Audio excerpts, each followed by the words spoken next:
Nunca pensei que um dia me sentiria tão estranha na própria casa que eu mesma ajudei a construir. Meu nome é Rosa, e o que vou contar começou em um daqueles dias que a gente nunca esquece, quando a perda pesa e a injustiça chega de mãos dadas com o luto.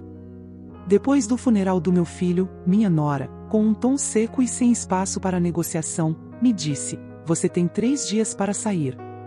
3 dias, como se fosse um prazo qualquer, como se eu não tivesse passado anos vivendo ali, ajudando a construir aquela família, ajudando meu filho a viver o que pudesse ser melhor. Eu apenas peguei minhas coisas e devolvi a chave, mantendo a calma. Ela achava que eu estava indefesa, mas eu só estava sendo educada. "Que é que você quer de mim? Essa mala é sua. Você é um peso na minha casa." E então, como se fosse lixo, ela tirou minha mala no gramado molhado. O baque do impacto ecoou mais fundo do que o som real, ou talvez fosse só o peso de todos os anos de paciência silenciosa. Ali estava Emily, não era Emily, vamos chamá-la de Clara, na porta, braços cruzados, o olhar cortante como o vento daquela manhã fria. 3 dias, Rosa. Só isso. Não respondi de imediato. Olhei para a mala caída no chão. Uma das rodinhas estava rachada, o couro do puxador ainda trazia as iniciais de Daniel, meu filho, costuradas com tanto cuidado quando ele juntou cada centavo para me presentear antes da minha viagem a São Paulo. Usei aquela mala umas 5 vezes apenas, e naquele dia seria a 6ª. Abri o zíper com cuidado. Lá dentro, meus lenços dobrados, a caixinha de remédios organizada, o envelope com a certidão de óbito de Daniel, que Clara sequer fechou direito antes de jogar fora. Quando levantei os olhos, ela já se afastava, como se aquele capítulo tivesse terminado, como se eu fosse apenas mais um objeto para ser descartado agora que o funeral tinha passado. Carreguei a mala até a calçada, sentei-me no degrau frio de cimento, e peguei o telefone. A primeira ligação não foi para um táxi, nem para uma amiga, nem para minha prima em Campinas, que já havia me oferecido um quarto de hóspedes. Não. Liguei para o cartório de registro de imóveis. Pedi uma certidão do imóvel, mantendo a voz firme, quase como se falasse com alguém que não pudesse me intimidar. Sou coproprietária da residência. Esta semana, se possível. Havia confusão quanto a quem realmente tinha direito sobre a casa, mas a verdade era simples. Clara achava que eu não tinha poder algum, mas eu apenas permanecia educada. 3 dias antes, enterrávamos Daniel, meu filho, meu único filho. O câncer pancreático o roubou em menos de um ano. Num momento, ele corria pelo quintal atrás do neto, rindo, trabalhando longas horas como engenheiro, e no instante seguinte, estava magro, silencioso, conectado a máquinas que apitavam mais do que respiravam. E Clara, sempre composta, não derramava lágrimas, apenas olhava para o relógio assim que os enfermeiros confirmaram sua morte, já falando com a funerária. No funeral, ela vestia seda preta e pérolas, mais para mostrar controle do que para demonstrar luto. Cada detalhe planejado por ela. Eu não tinha permissão para falar, nem mesmo uma leitura. "É melhor assim. Você se emocionaria demais", disse. Me emocionar no funeral do meu próprio filho. Então fiquei na última fila, cumprimentando abraços formais, respondendo condolências com um sorriso emprestado de alguém que precisa se manter forte. Só chorei quando cheguei em casa, e só gritei quando fui expulsa. No começo, Clara até era civil, às vezes até calorosa. Fazia esforços. Mas depois do casamento, tudo mudou. Daniel começou a me ligar menos, fui avisada para não aparecer sem aviso, e Tommy, meu neto, não podia ficar sozinho comigo sem autorização. Fui afastada devagar, como um móvel fora de moda, e aceitei por Daniel. Mas ele também percebeu. Lembro de um dia que levei um assado sem avisar, e ele me abraçou no quintal antes de me colocar pela porta dos fundos, quase como adolescente escondido. "Mãe, ela não quer te machucar. Está só estressada", sussurrou. Sempre a mesma desculpa, estressada, ocupada, ansiosa. Mas eu estava em luto, havia enterrado meu filho, e agora ela tentava me enterrar da vida dele, de sua casa, de seu legado. Não discuti quando ela me expulsou. Apenas arrumei minhas coisas silenciosamente. Observei quando jogou minhas malas no gramado como se fossem nada. E então liguei para quem ainda lembrava da verdade. Quinta-feira de manhã, um homem chamado Clovis, médio de idade, com prancheta em mãos, veio ao portão. Entreguei o café, os papéis do imóvel, a escritura original que Daniel e eu assinamos antes do casamento. Copropriedade, registro de 2018. Antes do casamento. Ele ajustou os óculos, analisou e confirmou. Daniel nunca mudou nada. O nome de Clara jamais entrou. Ela apenas presumiu. Clovis percorreu o perímetro, tirou fotos, anotou tudo. Dentro de poucos dias, teríamos o relatório. Mas a verdade já estava clara, a casa era metade minha, e sem emenda legal ou testamento verificado, mais da metade. Clara não procurou advogado antes de me jogar para fora. Nem verificou a escritura.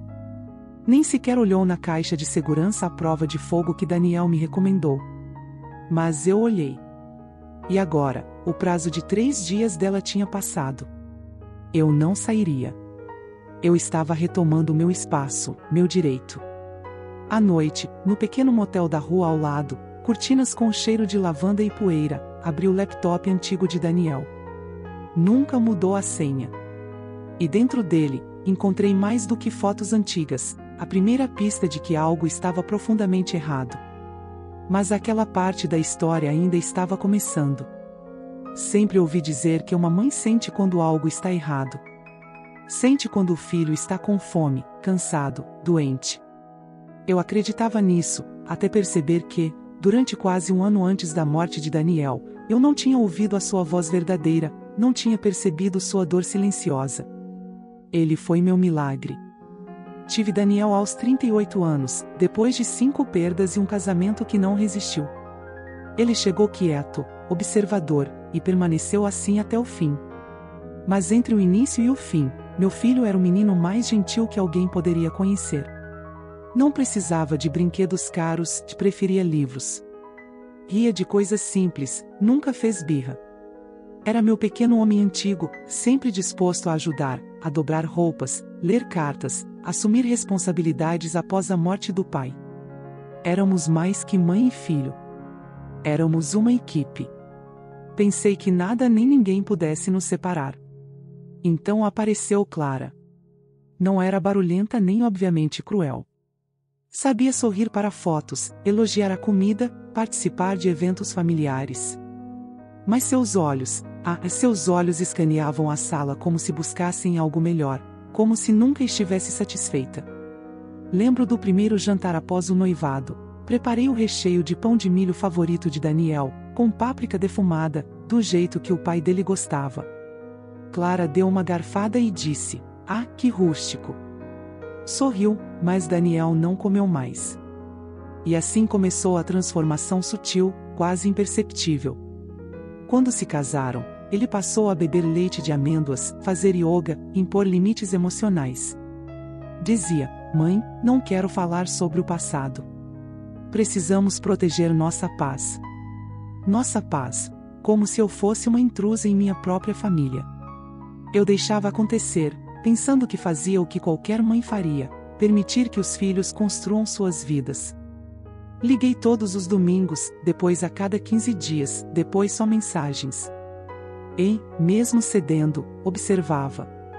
Observava como Clara controlava tudo, finanças, móveis, horários. Daniel, que antes defendia crianças na escola, agora hesitava antes de me convidar para sua casa, como se precisasse de autorização. Quando nasceu Tommy, meu neto, pensei que talvez tivesse um espaço de volta. Durante as primeiras semanas, fiquei com ele, cozinhei, limpei, dormi no quarto do bebê para que Clara e Daniel descansassem. Amei aquele menino como se tivesse nascido de mim. Mas assim que Clara se recuperou, o calor desapareceu. Portas trancadas, desculpas constantes. Tommy está sobrecarregado hoje, ou hoje é tarde sem telas. Perguntei se podia mostrar vídeos antigos da família, e sempre vinha uma negativa. Então veio a notícia que mudou tudo. Daniel me ligou, a voz rouca e hesitante: "Mãe, encontraram algo, Pâncreas, estágio 4. Fiquei parada na cozinha, com um pano na mão, uma batata na outra. Oh, meu querido, sussurrei. Ele não chorou, eu chorei por nós dois, sozinha, encostada no chão, tentando absorver a realidade que não podia mudar. Mudei-me para a casa deles uma semana depois.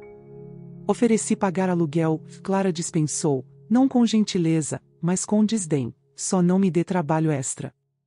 Temos enfermeira 2 vezes por semana. Quis acreditar que era só estresse, que o medo transformava as pessoas. Mas com o passar dos meses, padrões começaram a se revelar. Clara não anotava nada nas consultas médicas. Sempre dizia que Daniel não precisava saber detalhes. Ele confiava nela, assentia silenciosamente. Um dia perguntei se sabia das últimas análises. Ele respondeu, com olhos cansados: não pergunto, mãe. Ela diz que devo me concentrar em me sentir bem. Mas ele não estava se sentindo bem. Ele estava encolhendo diante de nossos olhos, sofrendo, morrendo. Tentei falar sobre tratamentos alternativos e Clara interrompeu de imediato: seguimos o plano do médico. Não confunda Daniel com falsas esperanças. Falsa esperança. Essas palavras ressoaram por dias. Não era incentivo, não era cuidado. Era resignação. E Daniel se tornou exatamente aquilo, calado, quieto, quase apagado. Naquelas semanas finais, mal falava. A enfermeira dizia que ele não sentia dor, apenas sedação. Clara afirmava que ele não queria visitas. Mas, certa noite, entrei no quarto discretamente. Ele estava acordado, olhos vidrados, dedos tremendo. Segurei sua mão, sussurrei: está tudo bem, meu filho. Estou aqui. Ele apenas murmurou, quase inaudível, e fechou os olhos. Não era paz, já era rendição. No funeral, Clara vestia seda preta, rosto impassível, lendo um texto preparado sobre Daniel como luz em sua vida, seu porto seguro. Nenhuma menção a mim, à infância dele, ao que ele foi antes de conhecê-la. Fiquei relegada ao fundo, com lugares limitados. Saí cedo. Em casa, encontrei os sapatinhos azuis de bebê dele, guardados na caixa de memórias. Pela primeira vez, não chorei só, senti uma raiva silenciosa crescer. Não era só a perda. Era o apagamento da memória dele. Uma sensação visceral me dizia: Daniel não apenas se foi. Algo, alguém, facilitou isso. O luto não segue linha reta. Ele volta à noite, durante tarefas simples, sussurra na pausa entre comerciais. E depois do funeral, minha dor não era um grito, mas uma coceira persistente de injustiça. Clara me expulsou de casa como quem se livra de uma visita inconveniente. 3 dias, apenas 3. Não porque fosse urgente, mas porque queria mostrar autoridade, como se sempre tivesse sido dona de tudo. Mas ela esqueceu um detalhe: Daniel nunca alterou suas senhas, nem do laptop, nem do armazenamento na nuvem que ajudei a organizar. Clara não lidava bem com tecnologia. Daniel dizia: você sabe como ela fica quando a impressora emperra. Naquela noite, me mudei para meu pequeno apartamento acima da floricultura da rua. Tirei do armário o velho MacBook de Daniel. Tela trincada, carregador gasto, mas ligou. Senha antiga ainda funcionava. Dentro, encontrei pastas, documentos fiscais, músicas antigas. E então uma subpasta chamada São Paulo.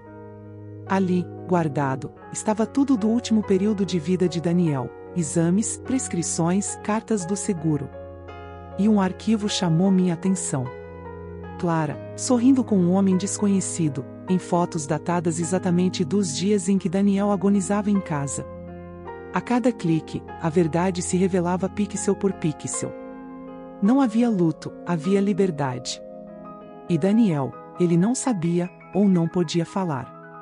Ali, naquele computador antigo, eu vi o motivo, o método, o erro. E pela primeira vez, senti que podia agir.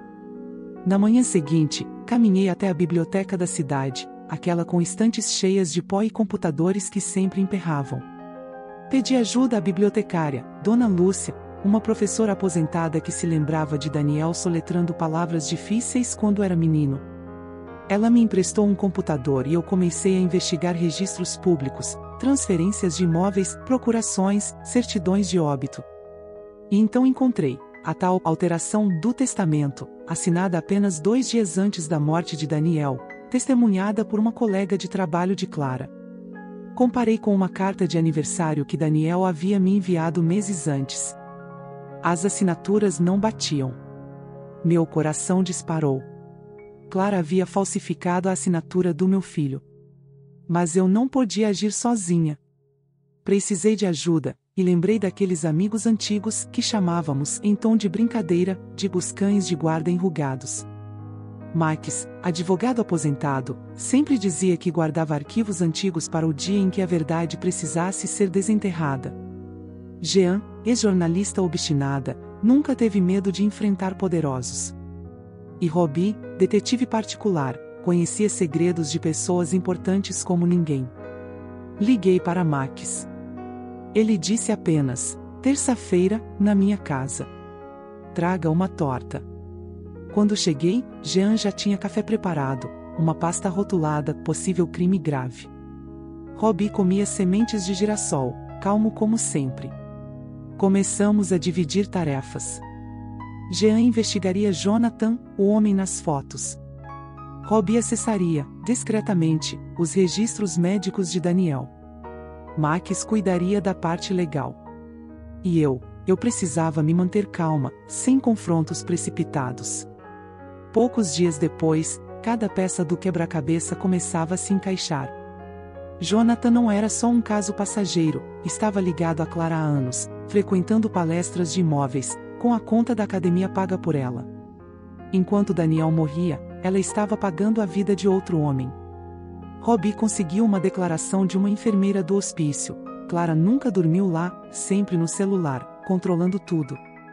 Max analisou a tal alteração do testamento, a assinatura não correspondia à de Daniel, e o notário era amigo de Jonathan, sem autoridade legal. Com todas as provas reunidas, planejamos a confrontação final. Convidei toda a família para um jantar em meu apartamento. Por 2 dias cozinhei sem parar, assado, purê de alho, vagem gratinada, torta de nozes, todos os pratos favoritos de Daniel. Usei o mesmo jogo de porcelana que ele via nos feriados, os guardanapos de pano que Clara sempre chamava de antiquados. Queria que cada detalhe lembrasse Daniel, não Clara. Quando ela chegou, vestida com sua máscara de civilidade, perguntei: é uma celebração? E era. A família inteira, tios, tias, primos, amigos próximos, estava lá. Rimos, compartilhamos histórias, lembramos de Daniel como ele realmente foi. A atmosfera era quente, nostálgica, até Max se levantar e colocar sobre a mesa uma pilha de documentos. Clara piscou, confusa. Max explicou: como advogado de família e amigo antigo de Daniel, é hora de esclarecer a verdade. Mostrou o testamento original, de 2021, com todas as propriedades, bens e a guarda de Tommy destinados a mim, Rosa, mãe de Daniel. A sala ficou em silêncio. Então Max revelou o segundo documento, o falsificado, apresentado por Clara, assinado durante um período em que Daniel estava medicado e quase inconsciente. Mostrou fotos dela com Jonathan, nos mesmos dias em que Daniel estava em estado crítico. Evidências, gravações, tudo colocado na mesa. Clara recuou, gaguejou: isso é difamação, mas eu me levantei, firme: não, é verdade. Entreguei a carta que Daniel escreveu, salvou no e-mail, jamais enviou, um pedido de ajuda, de alerta sobre Clara, sem assinaturas, sem polidez, apenas verdade. O desespero tomou conta dela. As máscaras caíram. Todos viam agora a mulher que tentou apagar meu filho, tomar sua casa, seu filho e seus bens. Eu, calma, mostrei uma última foto, Daniel sorrindo, segurando Tommy no colo, os dois felizes. A ficha caiu. Clara fugiu, sem dizer mais nada, sem plano, sem dignidade. Na semana seguinte, fomos ao tribunal. Max, Jean e Robbie me acompanhavam, silenciosos, mas seguros. A juíza Pearson, firme, examinou cada prova, cada registro, cada gravação. Após horas, anunciou: testamento falsificado anulado, Clara perdeu a custódia de Tommy, a propriedade e contas de Daniel retornaram a mim. Senti um peso sair do peito, mas não lágrimas ainda. Caminhei de volta para a casa de Daniel, agora minha de fato. As paredes pareciam menores, a dor mais contida. A energia havia mudado. Abraços de memória, memórias de verdade. Peguei a chave antiga, a mesma que Daniel me entregou anos atrás, e entrei sem medo. O apartamento estava cheio de caixas, mas tudo estava no lugar. Daniel e Tommy estavam presentes na lembrança, no coração, e na realidade agora restaurada. Na cozinha, respirei fundo, abri as janelas, deixei o ar fresco entrar. Preparei chá de camomila, do jeito que Daniel gostava. Tommy dormia no quarto dele, tranquilo.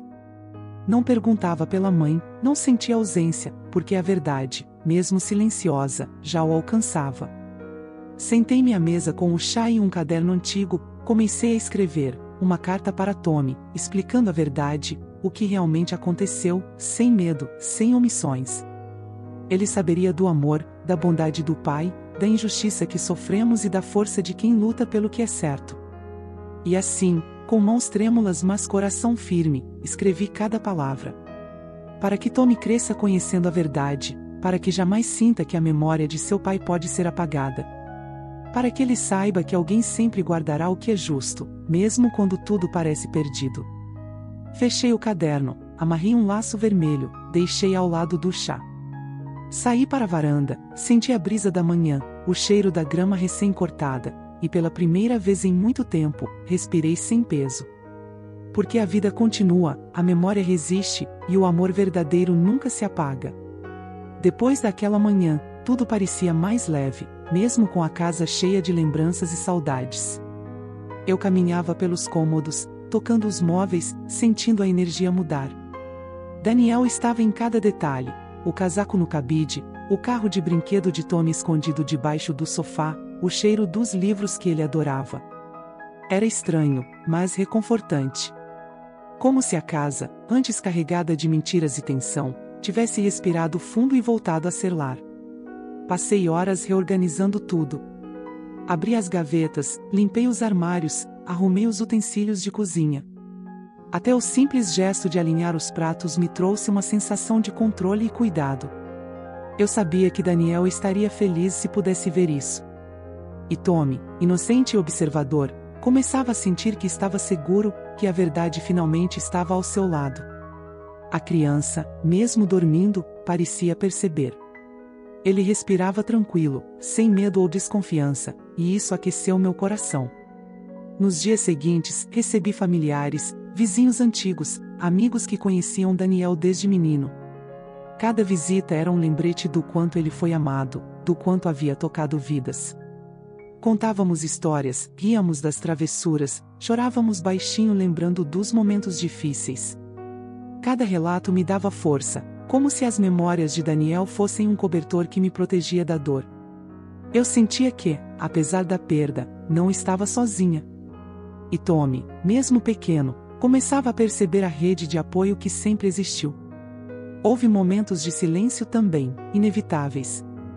Às vezes me sentava sozinha na varanda, olhando para o quintal, lembrando das risadas do meu filho enquanto brincava com Tommy. Sentia a falta dele com intensidade, mas também sentia orgulho da coragem que tivemos. Lembrei-me de como, durante anos, permiti que Clara ditasse regras e limites que me excluíam, e como, mesmo assim, nunca deixei de lutar por Daniel, mesmo quando ele já não estava mais conosco.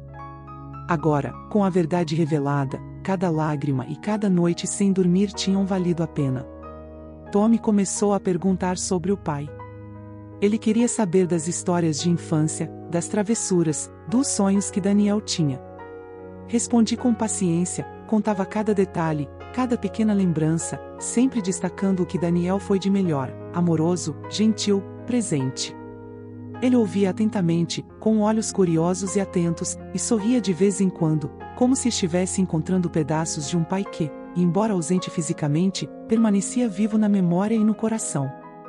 Eu continuei mantendo o registro da vida de Daniel, escrevendo cada detalhe, cada lembrança importante, organizando fotos e cartas que ele havia deixado.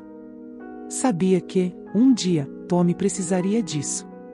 Precisaria entender quem foi o pai dele, não apenas pelo que leu em documentos ou ouviu em comentários alheios, mas pelo que podia sentir em nossas histórias e no amor que transmitíamos. Cada palavra escrita era também um ato de resistência, uma forma de garantir que a verdade sobrevivesse ao tempo e à malícia. A casa, antes silenciosa e pesada, começou a ganhar vida novamente.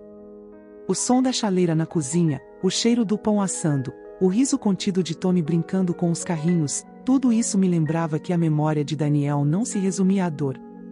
Ele continuava presente, de maneiras pequenas e essenciais, ensinando-me a transformar tristeza em cuidado, desilusão em ação e perda em amor. Houve noites em que eu sentava com a carta que escrevi para Tommy, relendo-a, acrescentando detalhes, pensando nas perguntas que ele faria quando fosse mais velho. Cada palavra era escolhida com cuidado, cada lembrança recontada com honestidade. Queria que ele entendesse o que aconteceu, que soubesse da injustiça que enfrentamos, mas também que percebesse a força do amor que nos manteve unidos. Sabia que a justiça legal era importante, mas a justiça emocional, a verdade que vivemos e preservamos, era ainda mais essencial. Em algumas manhãs, eu olhava para o sol entrando pelas janelas e sentia uma gratidão silenciosa. Gratidão por ter tido Daniel como filho, por ter tido a oportunidade de amá-lo e protegê-lo, e por ainda poder proteger Tommy. Aprendi que o amor de mãe e avó é uma força que atravessa obstáculos, mentiras e traições. Ele não se mede em presença física, nem em aplausos ou reconhecimento, mas na perseverança, na memória e na defesa incansável do que é certo. Com o tempo, percebi que a história que vivemos não era apenas sobre perdas ou injustiças, mas sobre resistência e memória. Eu havia sido silenciada, subestimada, afastada, mas não derrotada. A verdade, lenta e paciente, sempre encontra seu caminho. E, finalmente, depois de tanta dor, tanta vigilância e cuidado, senti que o legado de Daniel estava seguro. Tommy podia crescer conhecendo a bondade do pai, entendendo as escolhas que fizemos, e percebendo que, mesmo nos momentos mais escuros, havia quem o amasse sem condições.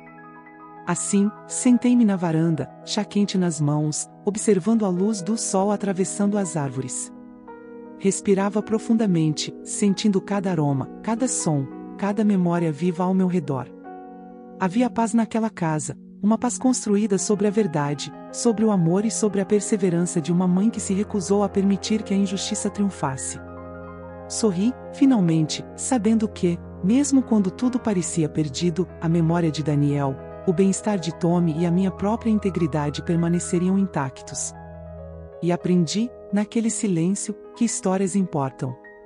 Que a verdade, mesmo quando ignorada ou escondida, sempre encontra uma forma de se revelar. Que a justiça nem sempre é rápida, mas é possível. E, acima de tudo, que o amor, a lembrança e a perseverança podem transformar dor em força, perda em legado e sofrimento em lembrança viva. Porque, no fim das contas, enquanto houver alguém disposto a lembrar, a proteger e a contar a verdade, a memória de quem amamos nunca se perde. Eu, Rosa, serei sempre a guardiã dessa história, e, um dia, Tommy saberá exatamente quem foi seu pai, o que enfrentamos e como o amor, mesmo quando testado, nunca falha.